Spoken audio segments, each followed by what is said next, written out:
Hey guys, it is Tristan with Nerdette's NewsStand, and there are a lot of times when you talk about stories, and they're usually negative. They're usually something that's newsworthy, or some, SJW being ridiculous. Like yesterday when I definitely thought that Chelsea Handler was the same person as Elizabeth Banks. Now, mind you, I've said all along, I'm not a huge movie person, so I had no idea they were a different person.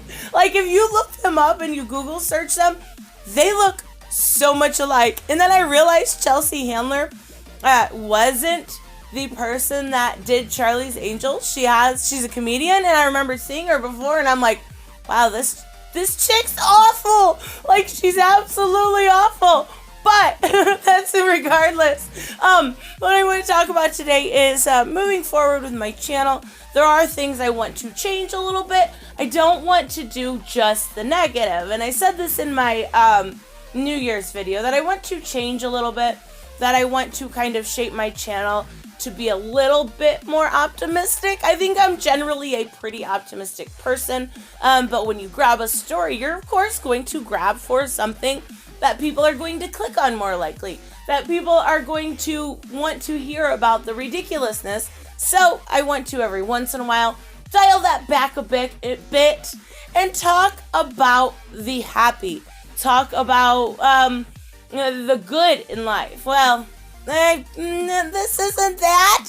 It is in a sense, but this is talking about somebody, specifically Zachary Levi, who talked out about his depression and his suicidal tendencies. Now, I will first and foremost say that this video might get a little bit real. I've always, with my channel, been very an open book. I've always talked about myself. I never hid myself. I never hid who I was or my life. So, yeah, this might get a little too real, and I apologize if that's the case. So I am looking at Bounding into Comics. Before I start, don't forget, if you are new to the channel, to subscribe. As always, if you enjoy this content, enjoy the video, hit that like button. There are links in the description to support the channel, to my Patreon and my subscribe stars, who are absolutely amazing and patient people. I have a problem with neglecting that more than I should. Yeah, life gets rough. But anyways, and also sharing the video, leaving a like, leaving a comment, all of that fun stuff. It all absolutely helps more than you even realize. So let's actually look at this, and I'm going to talk a little bit about my personal life also along with it. So this is Bounding into Comics. Shazam star Zachary Levi reveals that the film helped him overcome suicidal thoughts and depression. Now that's pretty amazing in itself. It is an absolutely amazing film, perfect for the Christmas time. It says Shazam takes place over Christmas, and the season of giving behind means in all of the so is that a word? Zachary Levi considers the role of the big red cheese a real gift. It has had a bigger impact on his life than anyone knew. So we are going to talk about an Instagram post where he reveals the time he moved to Toronto to film Shazam. The actor was dealing with depression, self-imposed feelings of failure, and also suicide ideations. Now, I do know before this, I remember seeing him on the Chipmunk Show, and then I also remember seeing him on My Name is Earl. Wow, I am so old, but I when he was cast as Shazam, I'm like, no, like, this guy's not gonna work as Shazam. He was such a small goofball. Well, he worked out really well.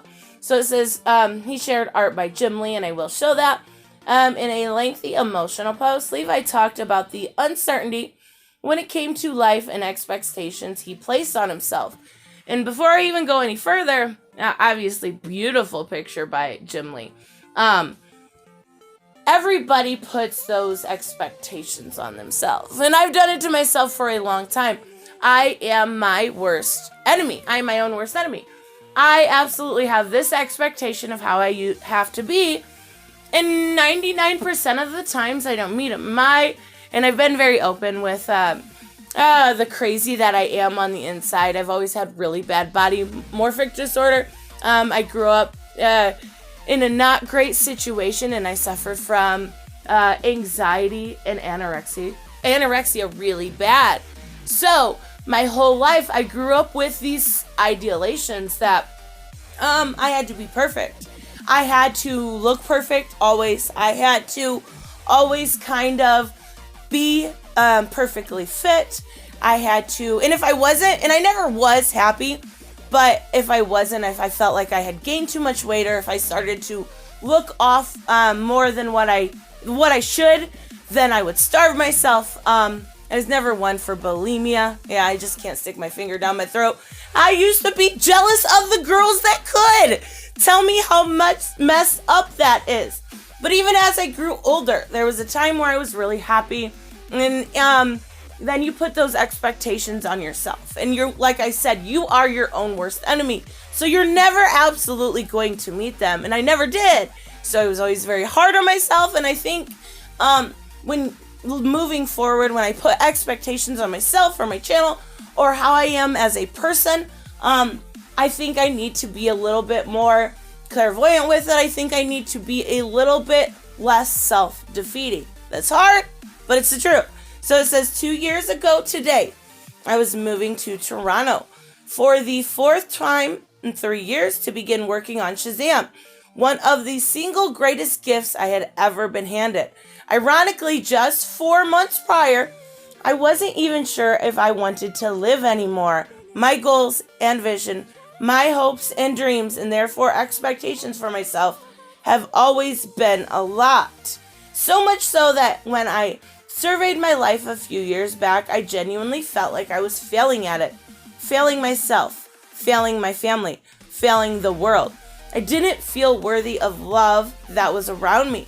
I didn't feel worthy of any of the things that I achieved at that point.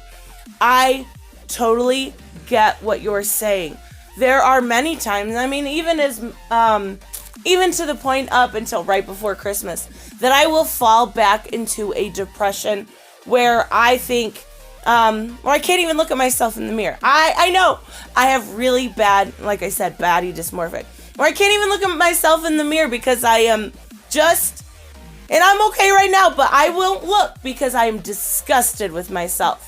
And that sounds so stupid for somebody that preaches self-love and stuff like that. But there will be times when I cannot look because I am like, I don't like who's looking back at me. It's ridiculous. It does sound ridiculous out loud, but it's the truth. It's what I suffer from. And then there will be times that I personally, it'll be something simple and my hands will shake because I get so nervous. It's something that you have to go through. But to feel like he said, he's failing his family, failing the world, failing himself. I think we all go through that at a point, and I think the holidays specifically are really hard.